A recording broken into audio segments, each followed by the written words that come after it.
This is the bougiest bathroom. Who needs a chair like this in the bathroom? Okay, anyway. Hi guys, welcome back to Carry On Baggage. Today's video, oh boy. Today's video is going to be my magnus opus. I have been wanting to make this video for a very long time. Now, I know this is a stupid time to keep making travel videos. I know, but this is my love language and this is my therapy during difficult times. So relevant content marketing be damned. The way this video is gonna work is I'm gonna take you guys with me on a little birthday staycation weekend I'm having here at a hotel in Berlin. And I'm gonna show you how I pack things here at home and then how I organize things once I get to where I'm staying. This video is my entire process, really philosophy, religion on how I schlep things from A to B. I'll mention a couple of tips along the way, but for my complete list of packing tips, check out last week's video, 10 things all travel bloggers get wrong. Clickbaity, right? Lastly, before diving in, I want to say that this isn't my typical brand of over-engineering everyday life. You might ask, what's wrong with checking luggage? And not everyone's a minimalist, and so what if I overpack? The reason this is worth getting right is that it unlocks the freedom to really be truly present when you're traveling. Physical stuff has a way of mentally weighing us down because we spend more time trying to figure out how to bring ourselves into a new place and less time just being in another world. Okay, that's all the context you need. Let's get into it. Before we get into the packing, we need to talk a little bit about luggage. So first up, suitcase or roller bag? Which combination of zippers and fabrics define you as a traveler? While this is a religious debate between travel bloggers, there's actually one thing that makes it incredibly simple. Roller bags are great when you're in an airport. Everywhere else, backpacks win. If you're going airport, Uber, hotel, and back again, roller bags are best for urban-only ventures. But if you have anything outside of this, one set of stairs, public transit, city streets, backpacks are your best friend. Yes, they're heavier and they can kill your shoulders, but dragging wheeled luggage through one cobblestone street in Italy or lugging it up a flight of stairs makes you a liability. And this is about how to be a boss, not a liability. Plus, carrying the weight of your possessions on your back is this nice, healthy reminder of how much or little you're willing to leave behind when you travel. My personal backpack of choice is the Tom Bin Aeronaut 45. It does two things that are really crucial. One, it opens like a suitcase, so you can pack it like one. Top-loading backpacks are the worst because you need to take absolutely everything out to get at anything in the bottom. So when you're going backpack, you want one that's front loading, not top loading. And two, it's stylish enough that I can wear it with a dress and not look ridiculous. Another two of my favorite brands in the backpack category are the Tortuga and the Minot. And I will link everything that I talk about in the description box below. Next up in the equipment category is packing cubes. This is going to be more important later on when I talk about how to organize things. But first, a little packing cube story. So 3 years ago, I was taking my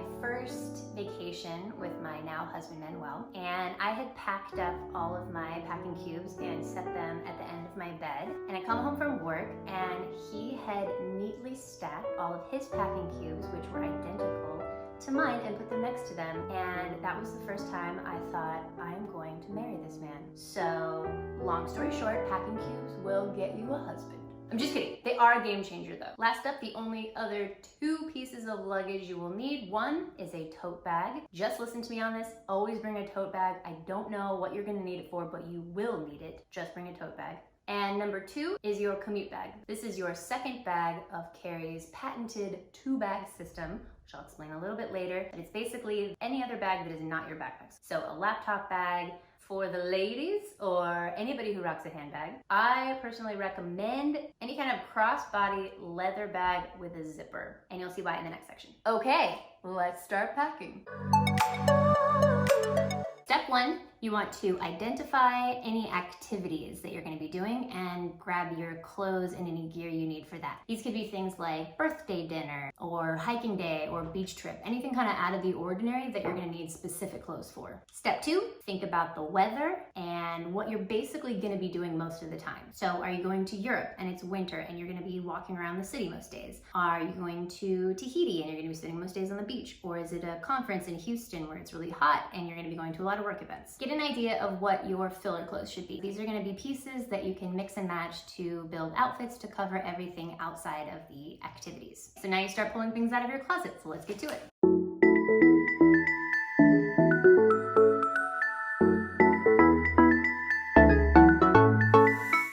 4, you want to lay the pieces out in a grid fashion on your bed by color and type. This accomplishes 2 things. 1, it avoids overpacking. You know how when you're making a presentation, one of the tips they give you is not to put all the slides in PowerPoint first because you become so attached to the content you struggle to delete stuff? It's the same strategy here. Don't just start by putting things in your suitcase because then it feels officially packed and it's really hard to unpack it. Second, you want to leverage the art of layering within a single color scheme. It really sucks to pack a top and realize later you don't have anything it goes with, so you want to make sure you've got multiple options for what matches with what. An important part of the packing process is to figure out what you're going to wear while you're commuting. Now, I'm sure you've heard the tip of wearing your bulkiest items on the flight, but this is a mistake and here's why. You might wear like a leather jacket and some big tall boots or something on your flight from, let's say, San Francisco to Paris, but that means that you're stuck wearing that every time you commute. Let's say you take a train to go down to Italy or you're switching hotels. It means you're stuck wearing the same outfit because otherwise it won't fit back in your suitcase. So instead, I like to optimize for how you want to feel while you're traveling. It's questions like, how much do you value style over comfort? Do you get cold easily? Do you get super stressed during security and you want shoes you can take off really quickly? As I get older, I tend to fall a little bit more on the style side versus the comfort side. Definitely a decade ago, my travel uniform had a lot more Ugg boots and hoodies, but nowadays I prefer a look that I like to call cozy chic. I have 3 rules when it comes to my travel uniform. Rule number 1, real shoes. That means no flip-flops, no Ugg boots, no sandals, no sneakers. I usually wear some kind of leather shoes that are real shoes. Rule number 2, I have to have at least 2 layers. Usually I like more, involving like a tank top, a t-shirt, a cardigan, a scarf. As many layers as possible, but no fewer than 2. Rule number 3, leggings are acceptable for travel, but I can't look like I'm going to a yoga class. So I have to wear leggings like I would wear if I were going to work. And then once you have your travel uniform, you set it aside and then continue on to step 6. I talked a lot in my last video about all the benefits of keeping a fully stocked toiletry kit, so definitely check that video if you missed it. For now, I'm just gonna add this to my staging area and we'll talk more about what's inside when we unpack at the hotel.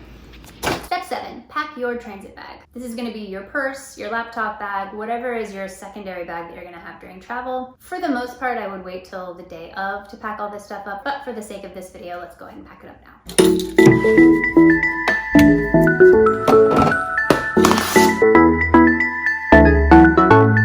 Fair warning, I'm about to go a little bit overboard. Yes, I'm going to talk about packing cubes again, but I'm going to talk about how to organize them. This is what I think about while you're at work all day. This is going to sound counterintuitive, but trust me when I say when you pack packing cubes, you want to organize them by context, not by category. What I mean by that is your socks, for example, won't all go in the same packing cube with socks. Your running socks may go in a packing cube with sports stuff, and your like dressing socks might go in a packing cube with regular clothes. It's not the best example, but you'll see what I mean. You will have 5 different categories of packing cubes. You can have as many in each category as you need.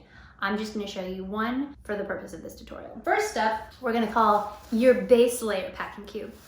In here is basically the stuff you're gonna be wearing every single day. Socks, underwear, bras, maybe undershirts. And pro tip, the way I've been handling dirty laundry lately is I get these packing cubes from Muji, #sponsor me, where it's got 2 zippers. One zipper side is mesh and one is not. I keep everything in the non-mesh side, and then when it's dirty, flip it over to the mesh side, and then it takes up exactly the same amount of room as it did before. The reason it works is usually this stuff is the only stuff that gets like dirty to where you wouldn't want it with the rest of your laundry, versus like jeans and t-shirts may be okay to pack back in with the rest of it. Packing cube number 1, base layers. Next up is your outfits cube. This is just basically all of the clothes that you're gonna wear. Tops, bottoms, and then also, as I mentioned before, it's anything that goes into the special activities category. Sometimes I'll actually put those in a separate cube, but it's the same category of cubes, like clothes you're gonna wear. I also actually put shoes in here. I know, crazy, right? Obviously in shoe bags, but the reason is you want all of this stuff together for just all the clothes that you're gonna wear day to day, because it matters when you unpack when you get to the hotel, and you'll see why later.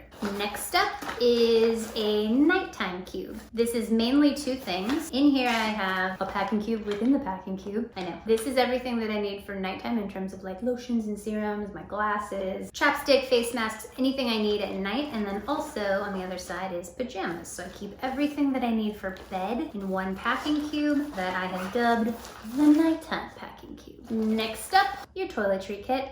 I obviously have tons of packing cubes within this packing cube, but I'll show you that later. Packing cube type number 4, toiletries. Last type is what I call an airplane kit. It's basically just anything you need during the commute. Sunglasses, wallet, cell phone, stuff like that. It goes in your purse typically, but it's its own category of packing cube. And I did mention this in my top 10 tips video, but I'll explain it again here. Backpacks are over-engineered. They have tons of little pockets that you're supposed to put all your different stuff in, but the giant flaw is that you can't get to that stuff when you're wearing it. So you need a second bag while you're commuting to keep all of this type of stuff in, and it just goes in its own cube here. Why do I keep this in a packing cube and not just put it in my purse?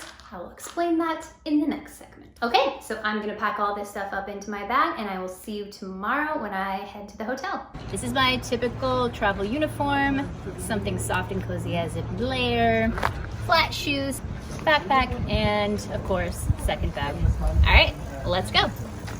Okay, as you can tell by the rough lighting and complete inability to keep myself in focus without someone here to help me, I'm in a hotel. To be specific, the Patrick Hellman Schloss Hotel. Schloss means castle, and Patrick Hellman must be a totally important designer because everything's super uber fancy, which is what I was going for. So before I kick off this baby-free, husband-free, sobriety-free, treat yourself birthday weekend, I'm gonna show you guys how I organize everything once I get to a hotel room. If you thought it was weird how much I love to pack, you should see how much I love to unpack.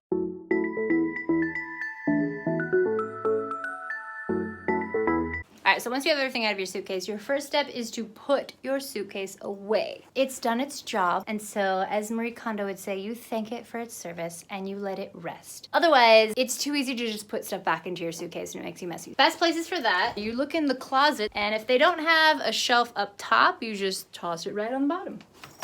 The first packing cube we're gonna deal with is the packing cube with all of your outfit clothes. Everything from here is just gonna get hung up in your closet, potentially put into a drawer depending on what's in here, but mostly this stuff is gonna get hung up.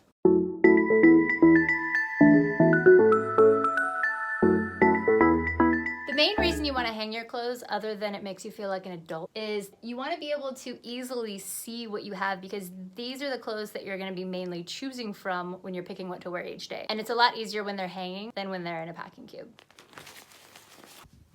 Next, you want to take your base layer packing cube and put it just straight into the drawer as it is. If you don't have drawers, you either want to put it on a shelf or just leave it on top of the desk, because these are things you're going to be reaching for every single day. You want to keep these in as convenient of a place as possible. Also, I should mention here that you should keep the packing cube with all the stuff that it came from, with the exception of the stuff that you hung up, which should go with your suitcase, because it makes it a lot easier to pack up quickly when it's time to get going. Next, you're gonna take your nighttime packing cube and put it in the drawer next to the bed. You're gonna want all your nighttime stuff all in one place. Let's talk about where everything goes in the bathroom. This is the bougiest bathroom. Who needs a chair like this in the bathroom? Okay, anyway. First, take out your makeup and put it wherever they have designated you are supposed to wear makeup. Then, if you follow Kari's patented system, your shower stuff should be in one bag and your post-shower stuff should be in another. It makes it really easy because you keep all of your post-shower stuff wherever you're gonna be getting ready, and then you take all of your stuff out of the shower kit and it goes straight into the shower. Then, ideally, if you have something with a hook, which most of them do nowadays, you just find a hook. It's not super important that this is in a convenient location, because most of your stuff's not gonna be in there that you're gonna be using. It's gonna be set out, but you want it to stay in the bathroom so that you have it close by when you're ready to pack up all of your stuff. I actually like to keep all of the products in the order in which I will use them. I always use the soap dish for contact lens stuff, and then toothbrush and toothpaste goes in a cup. If they don't have this little cup, then I steal the cup from the mini bar and usually put it in there. Then you want to take your secondary bag as well as your laptop and all of your charging equipment, and keep that either on this like desk, which most hotels have, or there may be a table next to the door, although hopefully it doesn't have that much crap all over it. You want either the entryway table or the desk as a designated office and commute bag stuff. This crap is the stuff that tends to get scattered around the house the most. Now I even have, and this is kind of overkill and a bit nerdy, but Tom Bin makes a dedicated organizer. When it's in your bag, you can keep everything in here and then basically zippy it all up together. But then, and I swear this video is not sponsored by Tom Bin, although hashtag sponsorship. It folds down into becoming this nice little basket that you can use to put your keys, your phone, and it just keeps all of the surfaces super organized and makes sure that there's a dedicated place for something, even when you're traveling. Good morning, everyone. It is the day of my actual birthday. Happy birthday to me. And I'm about to pack up and head out to go to a spa that my husband booked for me today. So I'm going to do a beautiful time lapse of packing up. So let's get to that.